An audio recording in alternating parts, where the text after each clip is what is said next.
რამდენიმე დღეში ევროკავშირის საგარეო საქმეთა მინისტრები დიპლომატიური და სამსახურეობრივი პასპორტების მქონე პირებს საბოლოოდ შეუჩერებენ უვიზო მიმოსვლას შენგენის ზონაში. ეს იქნება პირველი ერთობლივი სანქცია, რომელსაც ოცნების წინააღმდეგ პოლიტიკური გაერთიანების წევრი ქვეყნები აამოქმედებენ, რადგან ცნობილია, რომ გადაწყვეტილებაზე კვალიფიციური უმრავლესობის თანხმობა უკვე არსებობს. უნგრეთისა და სლოვაკეთის ვეტოს ფონზე ეს არის ის მნიშვნელოვანი გადაწყვეტილება, რაზეც ევროკავშირის დემოკრატიულმა ქვეყნებმა კონსენსუსს მიაღწიეს. რა იქნება ევროკავშირის მორიგი პოლიტიკური სვლა? ამის შესახებ თათია წოწონავა ისაუბრებს, ის პირდაპირ ეთერში გვერდდება. ევროპარლამენტში ფიქრობენ, რომ არ არის საკმარისი ის ნაბიჯები, რასაც დგამს ახლა ევროკავშირი ქართული ოცნების რუსული პოლიტიკის საპასუხოდ და ევროპარლამენტის პოზიცია ყველაზე კარგად გამოიკვეთა ევროპარლამენტში გამართულ დებატებზე საქართველოსთან დაკავშირებით, როდესაც თითქმის აბსოლუტურად ყველა გამომსვლელი, ვინც გამოვიდა სიტყვით საქართველოზე, ყველა აკრიტიკებდა ევროკავშირის აღმასრულებელ რგოლს მისი ნაბიჯების გამო, ვინაიდან სანამ ევროპა ფიქრობს, როგორ და რა გზებით უპასუხოს ქართულ ოცნებას, რეჟიმი მოქმედებს და უკან არიხევს და უფრო და უფრო მეტი პატიმარი ემატება მათ სიას.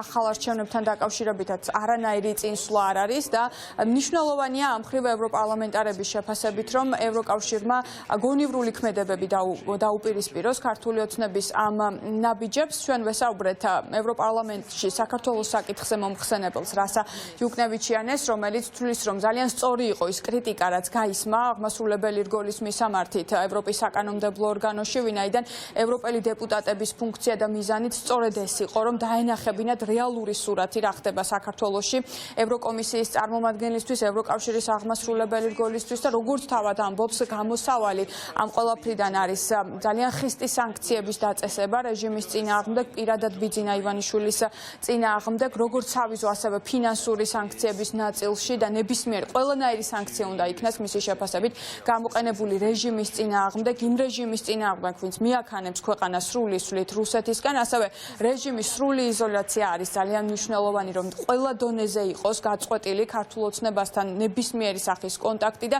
რაც მთავარია, მკაფიოდ უნდა მოითხოვოს ევროკავშირმა ახალი არჩევნები საქართველოში, როგორც პოლიტიკური კრიზისიდან გამოსავალი და სხვათა შორის ამ მხრივ უნდა აღინიშნოს ის, რომ ევროკომისიის წარმომადგენელმა, რომელიც გამოვიდა ამ სხდომაზე სიტყვით, პირველად ახსენა ახალი არჩევნები, როგორც ამ კრიზისიდან გამოსავალი. No, I don't think that is enough. მე არ ვთვლი, რომ ევროკავშირის ნაბიჯები საკმარისია. ევროპარლამენტში ვაკეთებთ ყველაფერს, რაც ჩვენს ძალებშია და ვფიქრობ, ძალიან მკაფიო პოზიცია გვაქვს, რომელიც გამოხატულია რამდენიმე რეზოლუციაში. გარდა ამისა, მე ვუსმენდით დებატებს სამშაბათს და იქ ყველა პოლიტიკური ჯგუფი, რაც არის ევროპარლამენტის უმრავლესობა, გამოხატავს ძალიან ნათელ პოზიციას. ჩვენ არ ვაღიარებთ ამ არჩევნების შედეგებს, ვთვლით, რომ ეს მთავრობა არის არალეგიტიმური, ასევე არალეგიტიმურია პრეზიდენტის არჩევნები. ამიტომ ჩვენ მხარს ვუჭერთ სანქციების დაწესებას არა მხოლოდ მათთვის, ვინც არჩევნები გააყალბა, არამედ ასევე მათთვის, ვინც პასუხისმგებელია ქუჩებში ზალადობაზე. გარდა ამისა, უნდა ჩატარდეს ახალი თავისუფალი და სამართლიანი არჩევნები, მაგრამ ევროკავშირის სხვა ინსტიტუტებიდან ჯერ არ არის მკაფიო გზავნილები და განსაკუთრებით ჩვენ გსურს, რომ წევრმა სახელმწიფოებმა გამოთქვან თავიანთი პოზიცია. რადგან თქვენ იცით, რომ საგარეო საკითხებზე პასუხისმგებლობა სწორედ წევრ სახელმწიფოებს აქვთ. საბედნიეროდ ჩვენ ვხედავთ შეერთებული შტატების მხრიდან აქტიურობას, თუმცა ყველაზე მთავარი მაინც ქართველი ხალხია და ის თუ რას გააკეთებენ ისინი და რამდენად აიძულებენ მთავრობას, რომ დანიშნოს ახალი არჩევნები. ჩვენ გვყავს ორი სახელმწიფო ერთ მხარეს, მაგრამ მეორე მხარეს არის უფრო მეტი ქვეყანა, რომლებიც ქართული ოცნების მეკობრები არ არიან. სწორედ მათ უნდა იმოქმედონ უფრო აქტიურად, რაც ჯერჯერობით არ ხდება. ახლა პოლონეთმა ჩაიბარა ევროპული საბჭოს თავმჯდომარეობა, მაგრამ ასევე ვფიქრობ, რომ გარკვეული ნაბიჯები უნდა გადაიდგას თქვენი პოლიტიკოსების მხრიდანაც, რათა იყოს შეხვედრები პოლონეთის ხელმძღვანელობასთან. ყველა სახის სანქცია, როგორც ფინანსური, ასევე სხვა სანქციები, ყველაფერია მისაღები და მნიშვნელოვანი, რაც ქართულ ოცნებას უბიძგებს, დანიშნოს ახალი არჩევნები. 27 იანვარს უკვე საბოლოოდ იმსჯელებენ ევროკავშირის წევრი ქვეყნების საგარეო საქმეთა მინისტრები დიპლომატიური და სამსახურეობრივი პასპორტებისთვის უვიზო რეჟიმის შეჩერების საკითხზე და ვინაიდან არსებობს კვალიფიციური უმრავლესობის მხარდაჭერა ამ ინიციატივაზე, შეგვიძლია უკვე დადასტურებით ვთქვათ ის, რომ 1 თებერვლიდან ასეთი პასპორტების მქონე პირები შენგენის ზონაში უვიზოდ ვეღარ გადაადგილდებიან და ვიცით ჩვენ, რომ ევროკავშირს კიდევ უფრო მეტის გაკეთება სურდა და უფრო რომ ხისტი პასუხი სურდა ქართული ოცნების რუსული პოლიტიკის საპასუხოდ. ამას ცხადყოფს 16 დეკემბერს კაია კალასის მიერ ინიცირებული პერსონალური სანქციებიც ევროკავშირის საგარეო საქმეთა მინისტრების საბჭოზე, თუმცა ორმა ქვეყანამ ვეტო დაადო ამ ინიციატივას პრორუსმა სლოვაკეთმა და უნგრეთმა.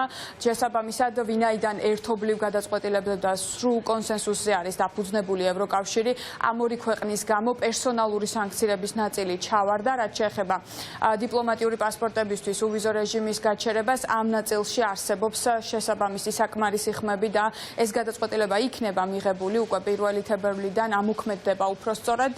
რაც შეეხება იმას, თუ რა გადაწყვეტილებებს მიიღებენ წევრი სახელმწიფოები, ვინაიდან ორი ქვეყანა გაჯიუტებულია და ვეტოს ადებენ ქართული ოცნების პერსონალურ სანქციებას, ამ შემთხვევაში უკვე ეროვნულ დონეზე ქვეყნები იღებენ საკუთარ ინდივიდუალურ გადაწყვეტილებებს. ეს დაგვანახა მათ შორის გერმანიის მაგალითმა, როდესაც 31 დეკემბერს ოფიციალურმა ბერლინმა დაასანქცია 9 პირი და შემდგომ უკვე გუში ვნახეთ ჩვენ ინფორმაცია, ვინ არიან ეს პირები, როგორც ვახტანგ გომელაური, ასევე მისი მარბიელი რაზმი და ასევე დიმიტრი სამხარაძე, არალეგიტიმური პარლამენტის დეპუტატი, ასევე ემზადებიან სხვა ქვეყნებიც ანალიტიკოსების შეფასებით ასეთი გადაწყვეტილების მისაღებად, მათ შორის არის საფრანგეთი და ევროკავშირის თავმჯდომარე ქვეყანა პოლონეთი ვაიმარის სამკუთხედის ფორმატში. მე არ მახსოვს ევროპარლამენტის დებატებში რომ გაჟღერებული იყოს ესეთი კაცრი მოთხოვნა ქვეყნების მიმართ, რომ ერთად კი არა ცალ-ცალკე დაიწყეთ სანქციების მიღება რომელიღაცა ქვეყნის მიმართ ან რომელიღაცა პირების მიმართო და ეს ნიშნავს იმას, რომ პრინციპში ევროკავშირში აქტიურად პოლიტიკური ელიტა აქტიურად ეძებს გამოსავალს სწორედ იმ კრიზისიდან, რომელიც შეიქმნა აი ამ უნგრეთის პოზიციის გამო.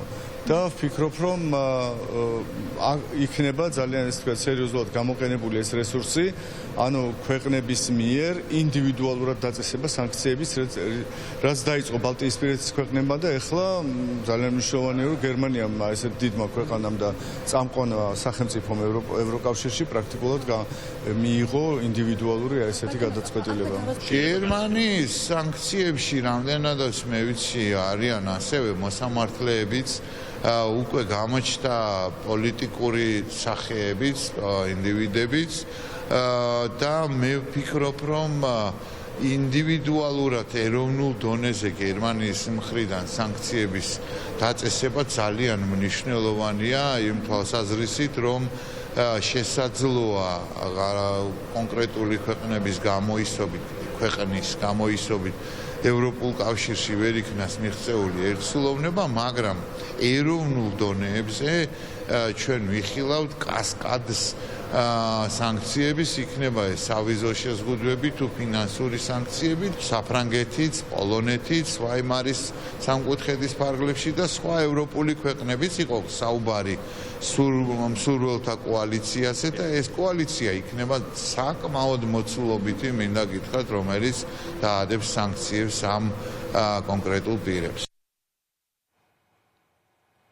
ასე ევროკავშირი გადასული არის ახლა გეგმაბეზე და ეროვნულ დონეზე ქვეყნები ფიქრობენ, როგორ უნდა უპასუხონ ინდივიდუალურად ქართული ოცნების რუსულ ქმედებებს და გერმანიის მაგალითი იყო ამის ნათელი დადასტურება. სხვადასხვა ქვეყნები ემზადებიან ასევე მსგავსი ნაბიჯებისთვის და მოლოდინი არსებობს იმის შესახებ, რომ დასანქცირდება არა მხოლოდ ქართული ოცნების ლიდერები, ასევე მათი საყრდენი ბიზნესიც ერთგვარად, ვინაიდან ბიზნესი ახლა არის ძალიან მნიშვნელოვანი საყრდენი ქართული ოცნების და ევროკავშირში ამ ყველაფერს ძალიან კარგად იაზრებენ. რაც შეეხება ევროპის საკანონმდებლო ორგანოს, უკვე ევროპის პარლამენტი მოუწოდებს ევროკავშირს აღმასრულებელ ორგანოს, რომ დროულად იქნას ხისტი გადაწყვეტილებები მიღებული, ვინაიდან რეჟიმი არ იხევს უკან, იცით რომ განხილვა იყო ევროპარლამენტში საქართველოსთან დაკავშირებით და ევროპელი დეპუტატები უკვე ემზადებიან რეზოლუციის მისაღებად, რომელსაც კენჭს უყრიან თებერვლის სესიაზე.